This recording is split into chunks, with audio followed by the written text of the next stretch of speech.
We learned earlier about fractions and how all fractions are more than 0 but less than 1. But really that only applies to proper fractions. This is a proper fraction because the numerator is less than the denominator. So as long as there's a smaller number on top, it is a proper fraction. So today we're going to take that a little bit further and we're going to learn about improper fractions, and we'll also learn about mixed numbers.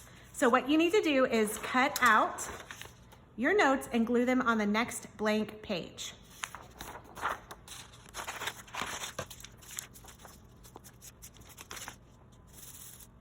Okay, so here we have two models, and these models represent fractions that are greater than one whole.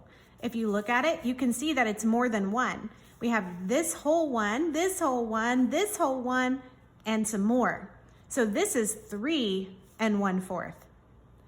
This is the same thing. Here we have one whole, one whole, one whole, and then one part.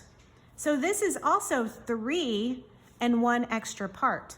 Well, you have to know what fraction value this part has, and it's the same size as this part, which is 1/4. So this is also 3 1/4. So you can swing back and forth from mixed numbers to improper fractions and from improper fractions to mixed numbers. So let's talk about what that even means. Well, if a fraction represents a number that is less than one whole, an improper fraction represents a number that is more than one whole. So that is what an improper fraction is. Well, if a proper fraction has a smaller numerator, then an improper fraction has to have a larger numerator. So just by looking right here, I can see that this is an improper fraction because the numerator is larger. Here's one more fraction over here, but this one is proper because the numerator is smaller. So this one represents a value that is more than one whole, and this one represents a value that is less than one whole. So why do we have two different ways of writing these? They both are the same thing.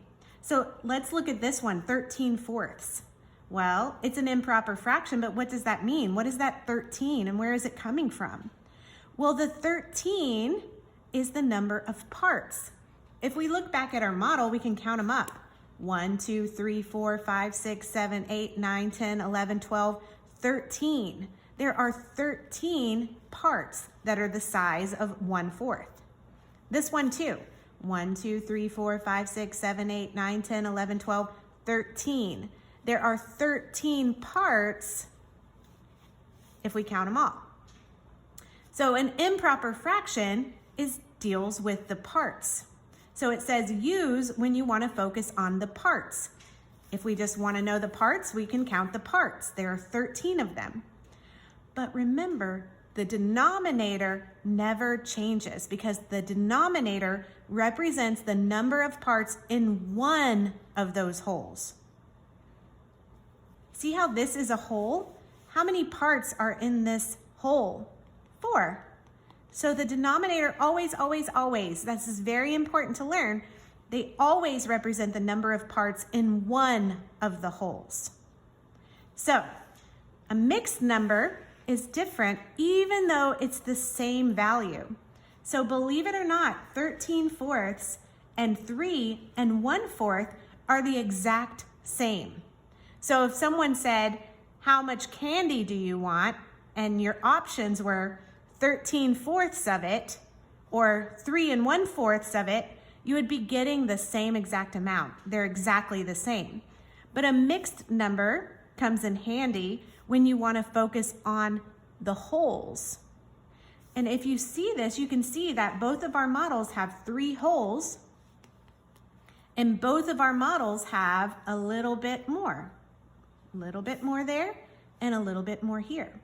So when you want to focus on the parts, you can show it as an improper fraction. And when you want to focus on the wholes, you can show it as a mixed number. So why is it called a mixed number? Well, it's just because it's a mix. It's a mix of whole numbers and fractions. It's both of them together.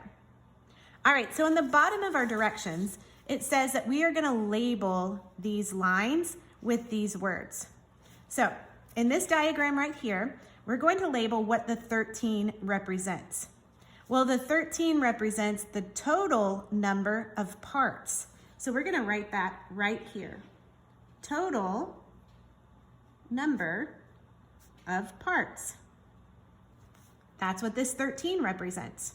So if that 13 represents total number of parts, what do you think the 4 represents? Leftover parts? Oh, number of parts in one whole. Yes, this 4 represents the number of parts in one whole. Okay, so now let's label the mixed numbers. So we have 3 left. We have leftover parts, we have number of wholes, and we have number of parts in one whole. That sounds familiar, number of parts in one whole. Let's look at what we just did here for the improper fraction. Number of parts in one whole. That is the denominator, 4. Notice our denominator here is 4 too. That represents the number of parts in one whole.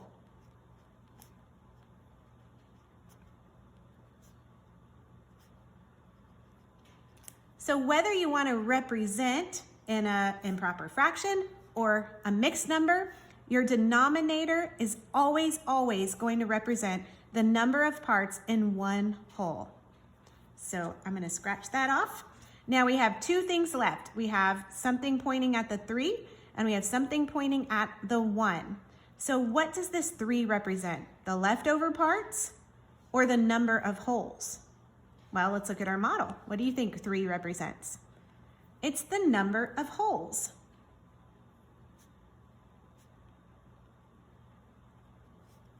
And that leaves us 1 here, which represents the leftover parts. Let's just see if that 1 does represent leftover parts. So we have 3, and then we have 1 more, and we have 1 more. See, it's just 1 part that didn't become a whole.